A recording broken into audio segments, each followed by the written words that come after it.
예, 할렐루야 샬롬 하고 우리 인사합니다. 할렐루야 샬롬 샬롬 샬롬 샬롬 샬롬.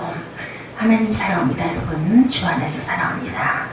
사무엘상 29장 1절에서 12절 희알기를 주시는 하나님, 이런 제목으로 함께 은혜를 나누도록 합니다.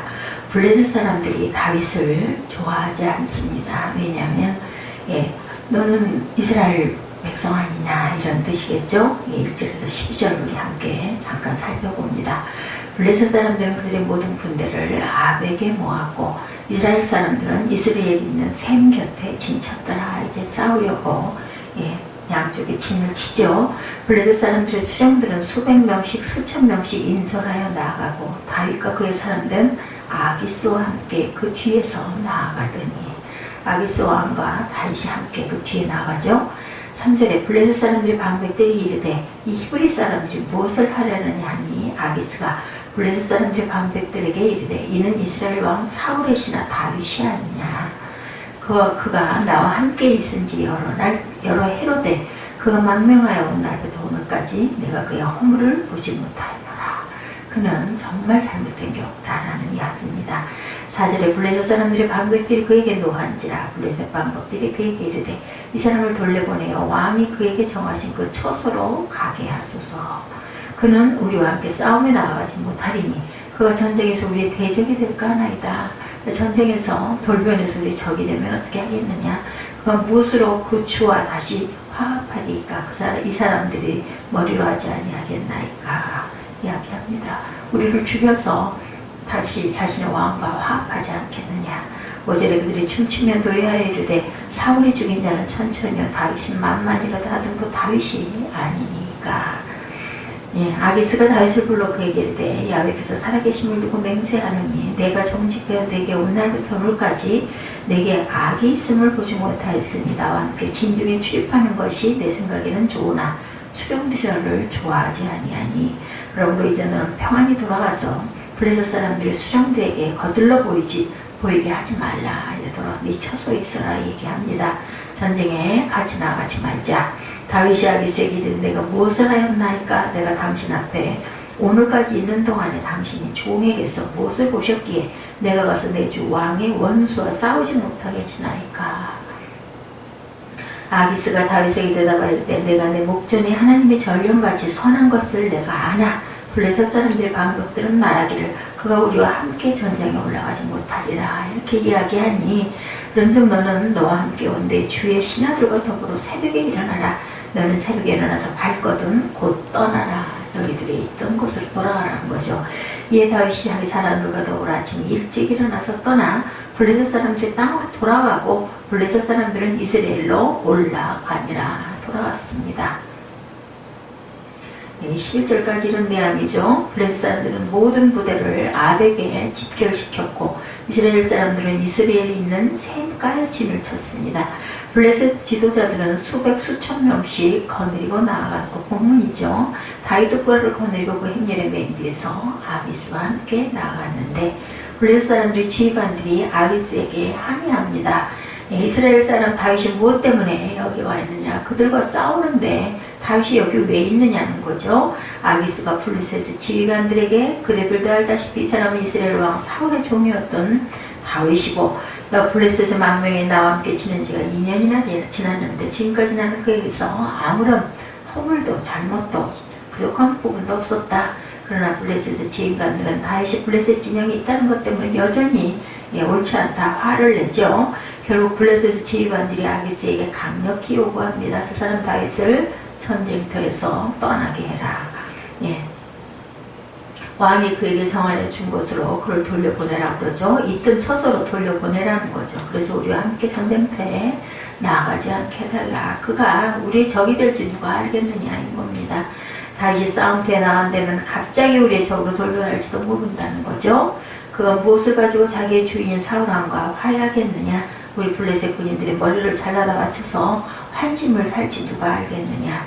다윗은 이스라엘 백성이 춤을 추면서 사울은 수천 명을 죽이고 다윗은 만 명을 죽인다고 했던 그 다윗이 아니냐는 거죠. 아기스 왕이 다윗을 불러서 당신은 정말 정직하고 좋은 지휘관이고 내가 믿지만 예, 저도 이렇게 얘기하니 출전하지 말고 그냥 돌아와라. 블레셋 지휘관들은 장군을 못마땅하게 생각을 하지 않느냐.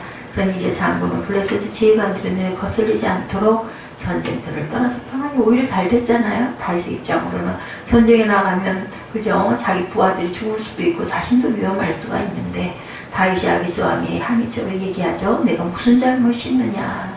이렇게 오히려 항의를 합니다. 왕을 섬기기 시작한 날부터 오늘까지 왕께서 말씀하신 대로 종에게서 아무런 허물을 찾을 수 없었다면 왜 이 종이 나의 상대이신 왕의 원수가 된 이스라엘과 싸우러 나갈 수 없냐. 아기스 왕이 대답하죠. 다윗 장군이 정직한다는 것은 나는 너무나 잘 안다.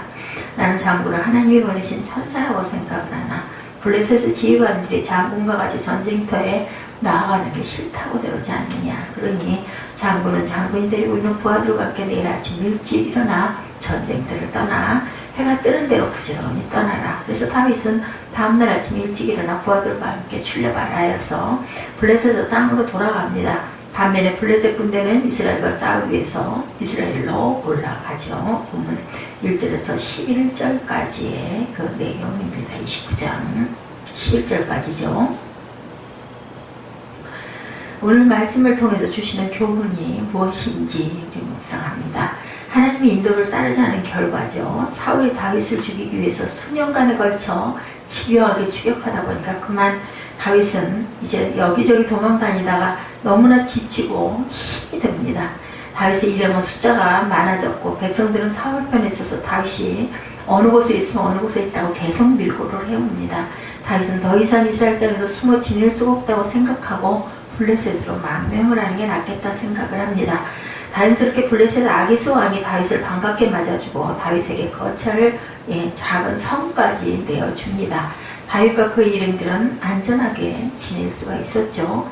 사울왕은 다윗이 블레셋 땅으로 도망쳤다는 소식을 듣고 더 이상 추격을 할 수가 없어요. 왜냐하면 이스라엘은 블레셋과 대치관계에 있었기 때문에 계속 전쟁의 관계죠. 하지만 다윗의 블레셋 망명은 하나님의 인도하심은 아니었다라는 겁니다. 그것은 철저히 다윗 스스로 내린 인간적인 선택이고 결정이었다. 사울의 집요한 추격 때문에 다윗이 너무 힘들고 절망 가운데 있을 때 다윗은 하나님께 기도하지 않았습니다.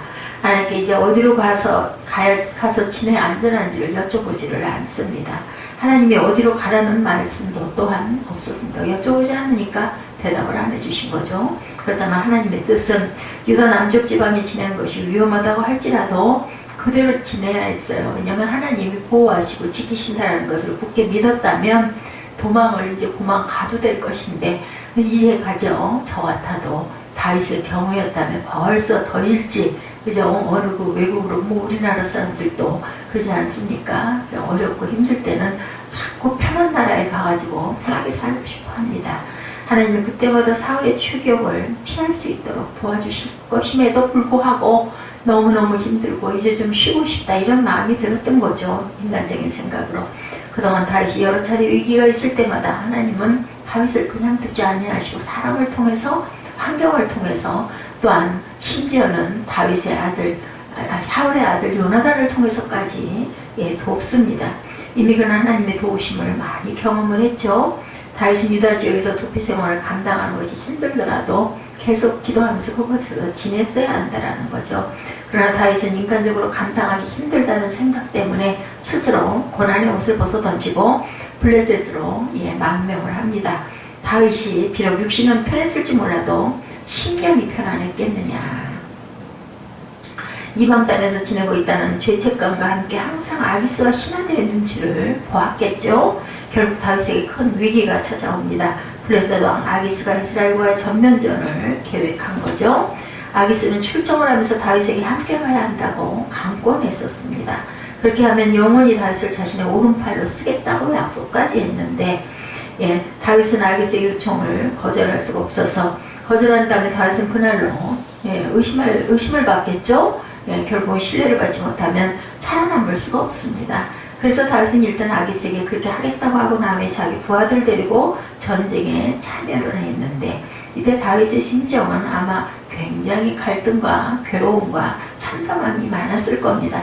아기스는 틀림없이 이스라엘과의 전쟁에서 다윗을 선봉적으로 내세울 것이 확실한데 그렇게 되면 다윗은 자기 동족을 공격하고 죽여야 되기 때문이죠.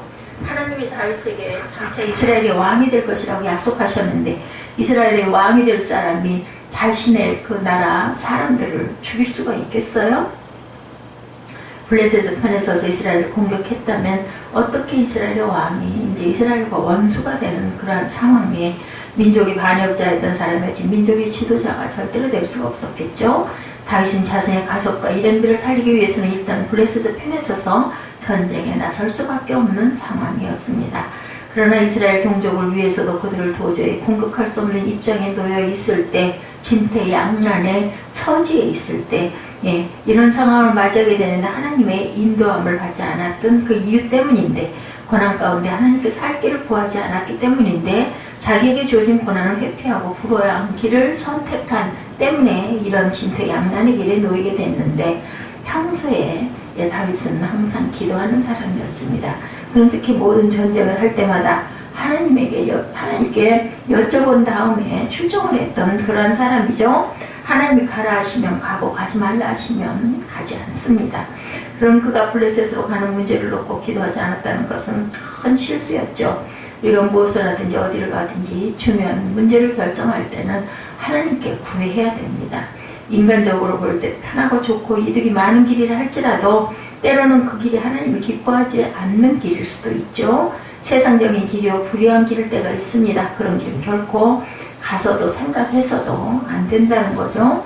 그러므로 우리는 다윗의 실패를 보면서 우리는 범사에 야훼를 의뢰하는 삶을 살고 하나님의 인도를 따라 살겠다는 마음의 각오와 결단을 새롭게 해야 되겠다. 잠언 3장 5, 6절입니다. 너는 마음을 다해 야훼를 의지하고 내 명철을 의지하지 말라. 너는 범사의 그를 인정하라. 그리하면 내 길을 지도하시리라. 개그우먼 이경희 씨는 KBS 개그맨 시험에서 걸쭉한 북한 사투리로 당당히 대상을 차지하고 데뷔를 합니다. 그런데 3년이 경과하자 방송국에서 다른 장기가 없다는 이유로 퇴출을 당하죠. 그는 설상가상으로 연예인 생활 동안 누적된 스트레스로 인해서 신부전증이 발병하여서 그만 일을 할 수가 없게 되어버립니다. 모태신앙인이었고 권사님의 딸이기도 했던 그런 마지막으로 하나님께 기도하겠다고 기도원으로 올라갑니다. 그동안 바쁘다는 핑계로 하나님의 품을 떠나서 세상의 성공을 쫓았던 자신의 죄를 철저히 회개하면서 병낫기를 위해서 기도를 하죠. 그때 하나님이 경혜야 나는 너의 여호와 하나님이라 말씀하시면서 빛의 창문을 통해서 들어오면서 신장이 기적적으로 치료가 되었습니다. 신앙과 건강을 회복하고 집에서 쉬고 있는데 방송국에서 다시 출연하라는 연락까지 오죠.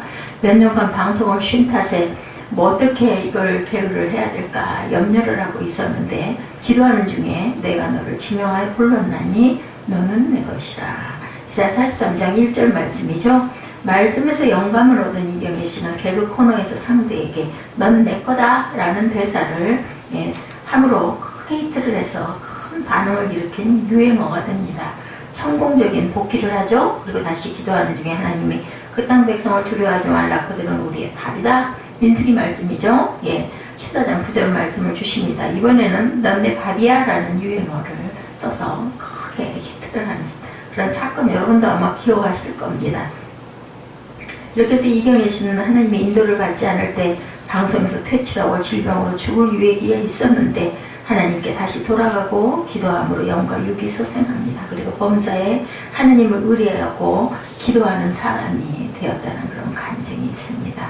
피할 길을 또한 주시는 하나님이십니다. 다윗은 하나님의 인도를 받지 않고 스스로 블레셋 탱을 결정해서 잘못된 길로 오게 되죠. 그 결과 동족을 공격해서 죽여야 하는 난처한 상황에 놓였을 때 블레셋은 전쟁 준비를 마쳤고 이제 공격 명령만 내리는 상황이었을 때 다윗의 마음에 그 복잡하고 착잡함은 말로 이루 말할 수가 없었는데 그만 누구를 통해서 블레셋의 장군들을 통해서 다윗이 싸우지 않고 돌아갈 수 있는 피할 길을 하나님께서 주셨다고 저는 그렇게 믿습니다. 하나님은 다윗이 하나님의 품을 떠나서 자기 뜻대로 세상으로 향해 갔지만 결코 다윗을 버리지 아니하시죠. 포기하지 아니하시고 구원하기로 작정하시고 피할 길을 주시죠. 예, 하나님은 다윗을 구원하시기 위해서 사람들의 마음을 움직입니다. 블레셋은 원래 5개의 성읍이 연합한 도시연합 국가입니다. 아기스는 그 중에서 대표로 선출된 왕이었고 다른 4개의 성읍의 방백들이 다윗을 불신하는 거죠. 예, 그들이 전쟁 직전에 아기스에게 강력하게 항의해서 다윗이 언제 돌변해서 블레셋을 공격하는 적이 될지 우리의 목을 벨지 모른다. 아기스는 방백들의 항의를 무시할 수가 없어서 다윗을 블레셋 땅으로 돌려보냅니다. 돌려보내면서 또한 얼마나 다윗에게 미안하다고 사죄를 했는지 모르겠죠. 그런 야훼 이름을 언급하면서 다윗이 그동안 얼마나 정직하게 살아왔는지 나는 안다라고 위로하죠. 다윗은 그것은 하나님이 주신 피할 길이라는 확신을 갖게 됩니다. 그래서 다윗은 당당하게 자신의 결백을 아기스에게 거꾸로 주장을 하기까지 하죠. 내가 무슨 잘못을 여기 와서 한 적이 있느냐라고 항의까지 합니다. 그동안 왕에게 충성되게 행동한 것을 아시는데 어찌해서 당신을 위해서 싸울 기회를 주지 않느냐고 오히려 큰 소리를 치죠. 아기스는 오히려 다윗에게 미안해하면서 블레셋 땅으로 돌아가라고 합니다. 다윗은 일행을 데리고 블레셋을 거쳐로 돌아가면서 마음으로는 얼마나 안심을 하고 하나님께 감사했을까요? 그죠? 하나님이 다윗을 난처한 상황에서 이렇게 건져주십니다. 피할 길을 주시죠. 그래서 자기 동족을 해체하는 상황을 면하게 해주시고, 왜냐하면 하나님은 다윗에게서 마음을 거두시지 않고 기다리셨던 거죠. 하나님은 이처럼 자기 백성에게 피할 길을 주시는 하나님이다. 고린도전서 10장 13절이죠. 사람이 감당할 시험 밖에는 너에게 당한 것이 없나니 오직 하나님은 미쁘사 너희가 감당치 못할 시험당함을 허락지 아니하시고 시험당할 즈음에 또한 피할 길을 내사 너희로 능히 감당하게 하시느니라. 우리도 때때로 하나님의 인도를 받지 않고 내 뜻대로 행해서 잘못된 길로 갈 수가 있습니다. 그 길로 계속 간다면 실패와 멸망이 될 수밖에 없죠. 그런데 하나님은 그때 우리에게 구원의 손길을 베푸셔서 피할 길을 주시는 하나님, 좋으신 하나님이십니다. 다윗은 이미 피할 길을 주신 하나님을 경험한 적이 있죠. 마온이라는 고장에서 나발이라는 부자에게 그 양떼를 열심히 지켜주다가 양식을 요청한 적이 있었죠. 그때 나발은 다윗의 선행을 알면서도 양식을 주지 않습니다. 다윗을 주인에게서 도망쳐 나온 나쁜 종이라고 조롱까지 해서 돌려보냅니다. 다윗은 분노에 사로잡혀서 스스로 원수를 갚기 위해서 군사를 이끌고 그와 그의 가족들을 몰살시키려고 출동을 합니다. 그대로 갔다라면 다윗은 일생 일대 큰 죄를 지을 뻔했을 때 나발을 죽이는 것도 스스로 원수 갚는 일이라서 죄인인데도 아무 죄 없는 그의 가족들까지 죽였다면 살인죄를 지었겠죠. 그 죄를 지었다면 그런 이스라엘 왕이 될 수 없었을 것이고 예수님의 조상이 될 수도 없었을 것입니다. 그런데 하나님은 또한 그때도 다윗에게 피할 길을 주시죠. 나발의 부인 아비가일이 모든 상황을 전해 듣고 음식을 준비해서 다윗을 영접하고 다윗에게 용서를 빕니다. 다윗은 깨닫죠. 그 순간 아차합니다. 다윗이 분노에 사로잡힌 나머지 엄청난 죄를 지을 뻔했다는 것을 깨닫고 아비가일의 지혜를 칭찬하면서 그를 보내셔 죄를 피하게 하신 하나님을 찬송하죠. 그리고 훗날 나발이 죽고 난 다음에 아비가일을 자신의 첫째 부인으로 삼습니다. 하나님은 우리가 잘못된 길로 들어서서 그 길로 계속 간다면 멸망의 길이 될 수밖에 없을 때 포기하지 않으시고 피할 길을 주신 하나님. 그때 우리는 다윗처럼 깨닫고 잘못된 길에서 돌이켜야 되겠습니다. 히브리서 13장 5절에 내가 과연 너희를 버리지 아니하고 과연 너희를 떠나지 아니하리라고 말씀하시죠. 하나님은 우리를 당시에 자녀로 삼으셨기 때문에 우리를 결코 포기하지 않으시고 버리지 아니하시고 떠나지 않으신다. 하나님이 우리를 멸망의 길에서 돌이킬 수 있도록 피할 길을 주실 때 지체하지 말고 그 길에서 떠나 의의 길로, 거룩한 길로, 좁은 길로 돌아오는 저와 여러분들이 되셔야 되겠죠. 다윗에게서 우리가 배울 부분은 누군가가 그런 이야기를 할 때 얼른 깨달는 지혜가 있었고, 그리고 마음바닥에는 항상 하나님이 계셨다라는 것. 다윗은 사울을 피해 목숨을 건지기 위해서 이방 땅인 블레셋으로 도망을 쳤습니다. 하나님의 인도가 아니라 자신의 선택이었죠. 그 결과 그곳에서 동족을 공격할 수밖에 없는 상황에 놓였을 때 범사의 야훼를 의뢰하지 않으면 우리도 이런 곤란을 당할 수가 있다. 그런데 하나님은 다윗을 곤란에서 건져주시고 피할 길을 적군을 통해서 해결해 주시죠. 다윗은 동족을 공격해 하는 상황을 피하게 해주시는 하나님. 하나님은 피할 길을 주십니다. 그러므로 우리는 범사에 야훼를 의뢰하고 하나님의 인도를 받으면서 살아야 되겠죠. 어떤 잘못된 길에 들어섰을 때 하나님이 피할 길을 주시면 지체 없이 깨닫고 돌이킬 줄 아는 그러한 마음을 가져야 되겠다. 다윗은 여러 번 실수를 합니다. 예, 누구 때도 그 다윗이 바세바를 간음했을 때도 나단 선지자가 와가지고 막 이야기할 때 얼른 무릎 꿇고 침상에 눈물로 뜰 때까지 울었다라고, 회개의 눈물을 흘렸다라고 이렇게 사무엘상에 나타나 있는 것처럼 이렇게 깨닫습니다. 아비가일을 통해서 또한 깜짝 놀래죠. 아, 내가 큰 죄를 지을 뻔했구나. 하나님이 하셔야 할 일을 내가 나서서 내 어떤 분노로 인해서 사람들을 죽일 뻔했구나 라는 것을 깨닫습니다. 고집 부리지 않죠. 교만하지 않고 잘못된 걸 얼른 돌이킬 줄 아는 저와 여러분 되시기를 주님의 이름으로 축복합니다. 더위가 조금 숨을 죽였습니다. 그렇죠? 이제 가을이 왔다는 처서가 지났고 이제 조금 있으면 말복만 지나고 나면 정말 여지없이 어김없이 시원한 바람이 아침 저녁으로 붑니다. 여러분들 조금만 더 견디시고 건강에 유의하시면서 피할 길을 주시는 하나님의 은혜, 계절을 통해서 또한 피할 길을 주시는 것을 감사하시는 오늘 하루가 되시기를 주님의 이름으로 축복합니다.